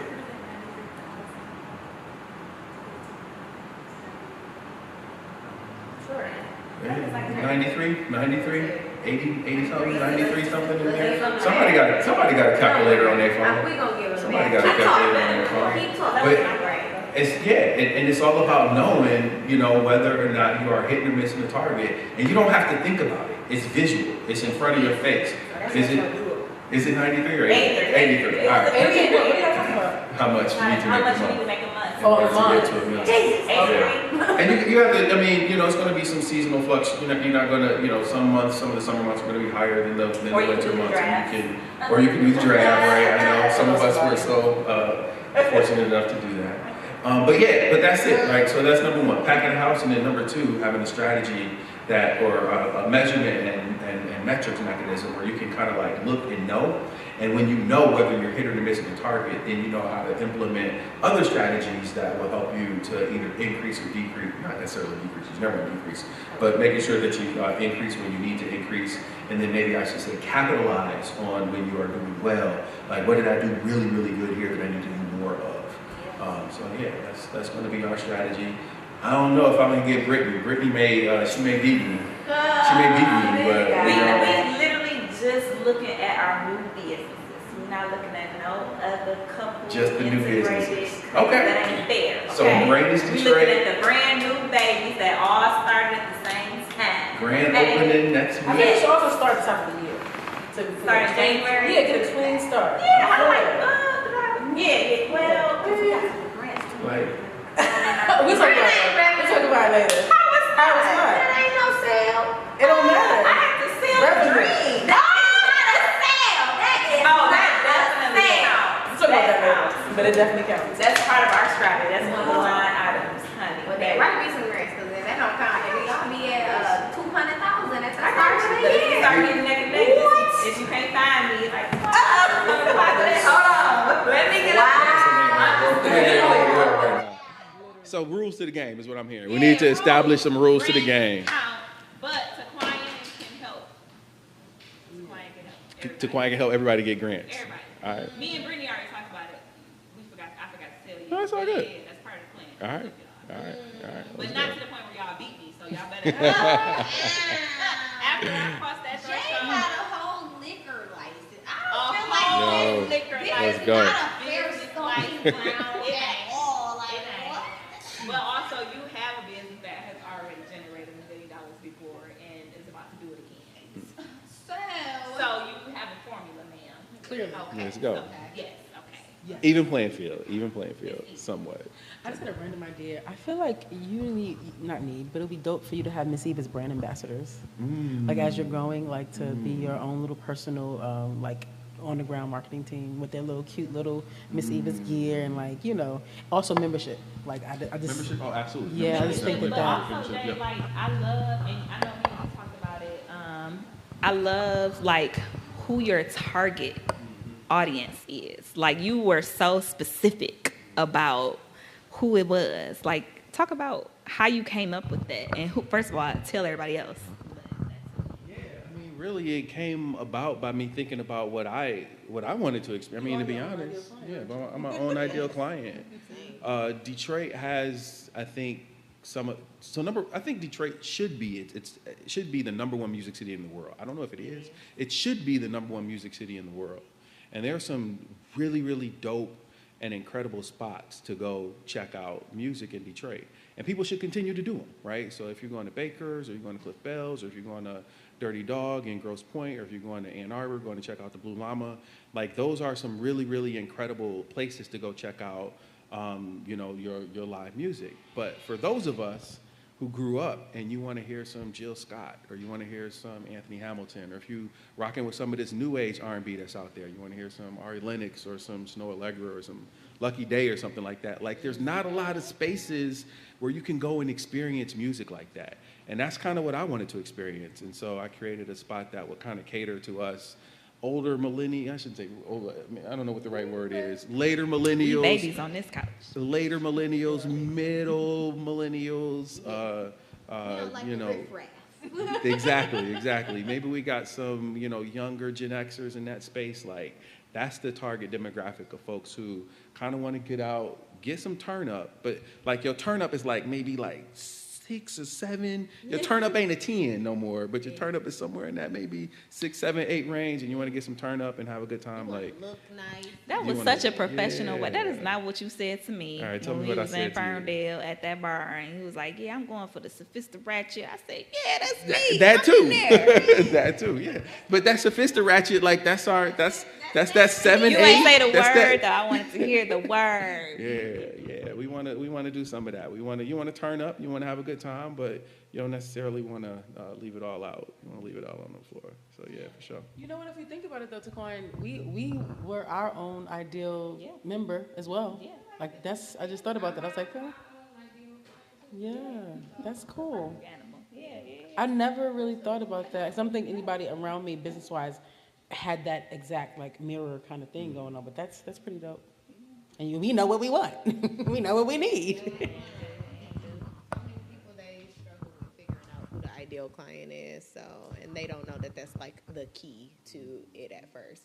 But you said something really good, Jay. Like, you can have an amazing business, but if nobody knows it exists, then it will not do well. So getting people to know you exist is that people buy shitty products that exist. So if you got a really good product that exists, making sure that everybody knows you exist is part of the key.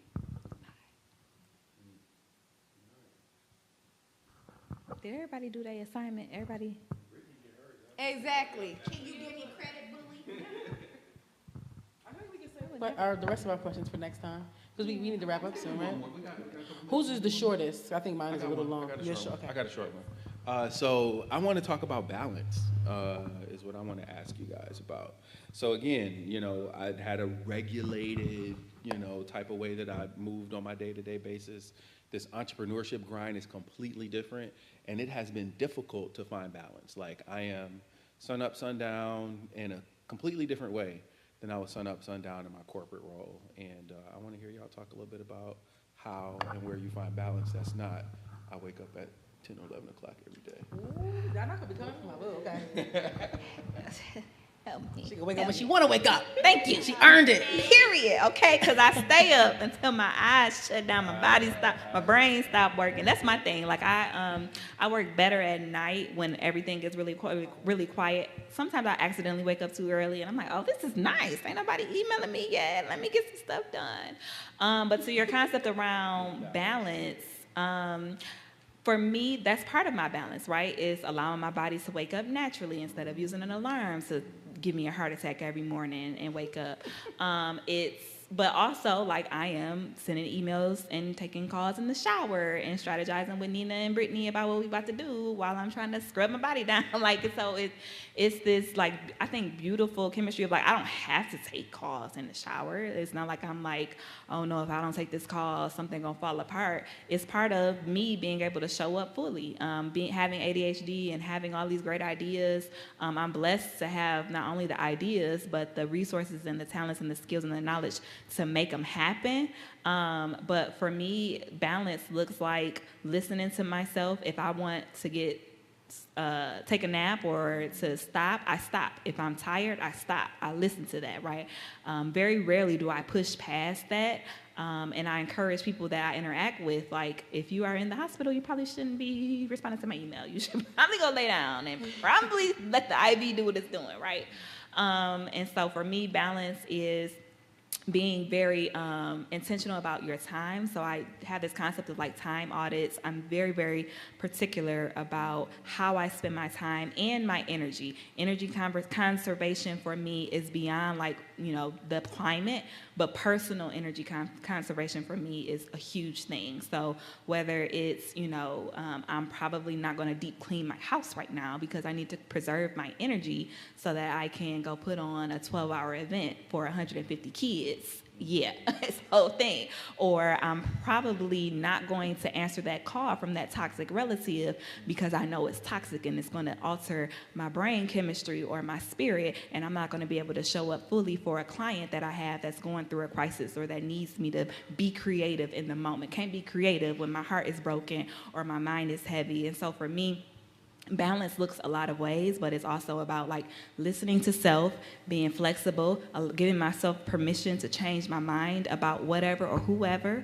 I talked about on this stage for the MBBA, we had a panel, and I talked about my relationships with my clients and who I decide to be a client. I made it very clear early on that my clients have to apply to be a client of mine. I don't just take business from anyone who has some money because I know what that could look like. I know what that does to your spirit, to your mind, and to your craft. And so making sure that I'm working with people who get it, who have the same heart posture as me, have the same mission as me, that goes so far. And when I have those instances where there's misalignment, I'm okay to say, you know what, take your $10,000 out. The universe will give it back to me some kind of way. Or, you know what, I don't think this gonna work, right? I don't think I could be successful in getting you what you want and vice versa because of the dynamics of this relationship. So balance, it looks a lot of different ways for me. But yes, it also looks like not waking up early. Balance. I think that it's the eternal opportunity. I'm not gonna say struggle. I think that's the eternal opportunity with entrepreneurs. So I don't think we ever completely master it. From what I've seen until you sell, and I'm just playing. I think for me at this juncture, I just turned 40 this year, and as I get older, my priorities are changing. Right, things that are weren't important to me when I was younger are starting to become important to me. I am a animal. Like, I don't know many people like me, right? So I really love being around people like me, and meeting people that are like, oh shit, you an animal too, yay. So I've been used to pushing myself beyond my limits for a very, very long time because I could. And now that I'm getting older, that's not the case anymore. And so balance has become a huge thing for me.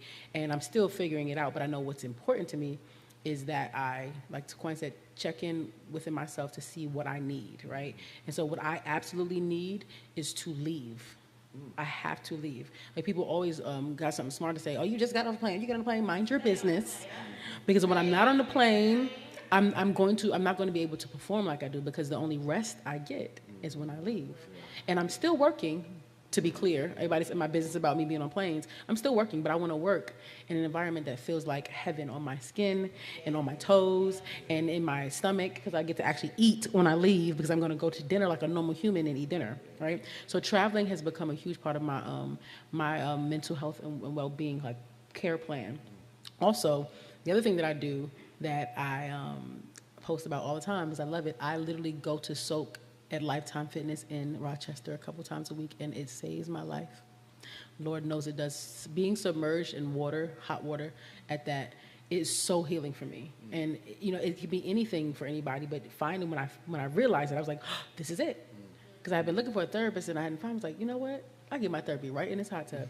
Now, mind you, I'm still working in the hot tub, right? When I have to. My tablet's right there. I have a whole little section set up in my corner. I got my tablet and my phone and my water and my smoothie. I'll be in it for 4 hours, burning calories. Because I don't know if y'all know, but you burn mad calories in the hot tub. It's crazy. Mad calories. And so continuing to find the things that are going to make me feel like this, as opposed to, because I have ADD, and because I'm overly ambitious, and because I can operate at a high capacity and do a lot, I'm always gonna, like she said, the spigot's always gonna be open. I've had to come to terms with that. And also the type of ADD I have, I don't think that I want the spigot to not be open, because then I'll be like, what is going on? Why is something happening?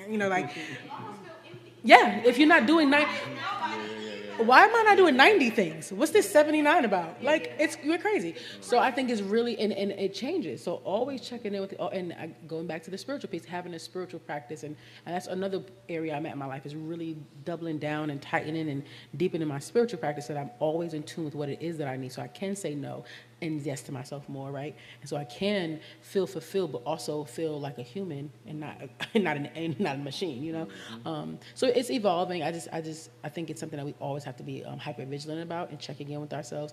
And also in the beginning, I think it's harder, but because you are older, be wise and also start saying no earlier to yourself too when you want to do it. But just because it has to be, no, it doesn't, because nobody's gonna die. This is not heart surgery. This is not brain surgery. We are not. Yes, we are changing lives because we're so amazing, but nobody's life is on the line. So if we don't do the thing, nobody's going to die. Nobody's going to die. And everybody's going to be okay when you get that rest and you get that balance and come back, they're going to be like, okay, can I sign the contract now? Yes, you may. Because now that I have, my sanity and my, No, I'm not going to die. No, I'm not going to. Thank you for preserving my life. Okay, y'all, don't fight me for my answer, okay? Just me to you, Jay. You're new. Put your head down and shut the fuck up. Like, you are going to run through walls for your baby right now. Like, you're going to do all of the things right now. Rest is coming. You will need to take brain space. You're going to take pauses. To me, I liken it to when you first start going to the gym, right? Like, your legs give out when you really give your all, right? But then you getting to see the muscle, but it gets easier. it don't go out after you've been doing it for a month. You are going to do all of the things until exhaustion because you want it to work and you love this and this is your passion project. And the rest will come. To me, I think that you are in a much better place than even we are because I didn't have a TeQuion and I didn't have a Nina when I first started. And I made all the mistakes and figured it out later. And you run through walls with your head down and nobody to patch you up, be like, damn, girl, you couldn't have did that on a plaster wall. You did it through brick. And so I'm like, you will not have to run as long as maybe we did, but you are going to run to exhaustion. You are at the very, very beginning, and if you can train your mind to accept that this is going to be this way for a little while so that you can rest for a longer while later, then I think you will get there faster. I think that this year for me has been the first year that I said, buck up, bitch. Like, we are doing this year. Next year will be the year of rest. You traveling all 2025, baby girl. But 2024, hit the ground running. Morena's is your baby. You're going to get it off the ground. You're going to do the things. It's going to be team no sleep. And it was team no sleep for 90 days. We was blowing up mattresses inside of Morena's, doing the things. But that also is a brand new thing for me, right? But I've been running through walls for the last 5 years. But for 2025, I legitimately am like, all right, foot off the gas now because you've done the things. You have done the things now. So I think when you can accept that I just have to do this very uncomfortable thing for a little while in comparison, Miss Eva's going to go on longer than you, right? Like your grandma's name is gonna be a forever placement in the city of Detroit. That's amazing. You're doing the things, and if everybody could do the things, everybody would have a Miss Eva's. It's uncomfortable, it is not easy, it is exhausting, it is tiring, it is gonna push you in ways that you never thought you would be pushed as a human, but then it's going to outlive you because you did the things. So accept that it sucks right now. It will get better. I love, and I heard you say the word, because you always in my mind, Nina, but the concept of legacy, like we all are starting something. So right now our heads are down, we running full speed, but like just taking a minute to pause and think about the fact that we are literally creating legacy in Detroit. Like we are doing some stuff that 10, 20, 30, 40, 50, Lord willing, 100 years from now, people are going to look back and be like, this was founded by such and such and such and such. And this is like our space. And this has been in our family for generations. Like to really be able to receive that, I think is so beautiful. I know it's hard, but when we think about it, and for me, legacy is not about, I'm very, very big on, besides wanting people to know how to pronounce my name, like I'm not big on having my name in lights or being the person that people know or self-elevating in that way. For me, legacy is about making sure that community, including my family, because it's a part of community, are taken care of through something that I created and I built for them with them in mind very intentionally. And so I just want us to lean into that. I know it's going to continue to be crazy because it's already been crazy for us. But just like, take a minute. Like kids gonna be able to Google all y'all names, right? Like all of our names. It's a thing. Forever on. If you want to look up great grandma Britney, you gonna be able to be like, you gonna see me with the NFL, like, yo, that's her, right? Right, and you, right? We're already doing the things. I'm not trying to cry tonight, y'all. I do not have. We are doing the things. Like we don't stop to pause enough for that. We're doing the work, y'all. I love y'all too. And on that note, How did we end it here? Because we're perfect. this is what we do. I love it so much. Like Jay, thank you for closing us out like that. Benediction. Yeah, that was good. Good job. Yes, and that's a wrap.